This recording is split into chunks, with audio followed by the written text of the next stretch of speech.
You have to give it to me. We are 2 units away from having 500 residential real estate listings in Santa Clarita. What does that mean to you as a real estate buyer or potential real estate seller? Probably not a lot at this time. I have been watching this inventory build over the last over 2 years, and that being the case, we still have a very high buyer drive, even with interest rates in the 6s and 7s. And of course, that depends on your own personal credit profile. But interest rates higher, not overall higher as far as an entire real estate market's concerned. But when we had interest rates in the last couple of years in the 2s, now we're in 6s and 7s, it does cause a little bit of shock and awe.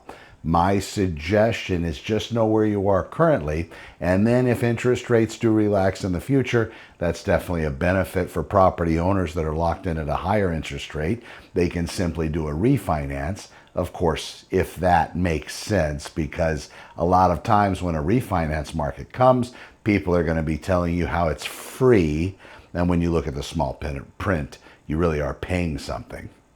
If you're looking at refining as well, make sure you also factor in the time you've been paying on your mortgage. Because if you're going to refi after you only paid 15 years, you only have 15 left, now you're going to start a brand new mortgage at 30, albeit with a lower interest rate, those numbers might not make sense. But right now, what buyers and sellers need to be concerned about is where inventory is going. Now, from a seller's perspective, it might be a concern because we have building inventory.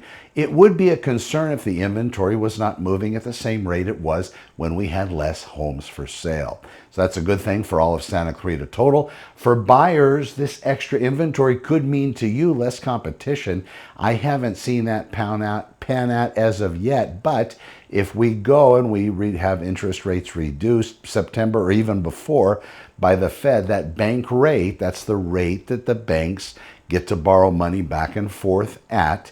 If in fact that rate is reduced, that's probably going to trickle down, as it usually does, to the home buyers out there. So we'll see a substantial decrease in mortgage rates if rumors are true. Now, not buy a property. Do not sell a property predicated on somebody's promise of interest rates coming down. To give you perspective, if you're just fresh into the real estate market, we've had promises of these interest rates lowering since late 2023 and of course all of this year. It is an election year. Some of the things you might want to look for or look at regarding that is where the future economy may potentially be with either candidate. How is that going to affect your real estate decisions?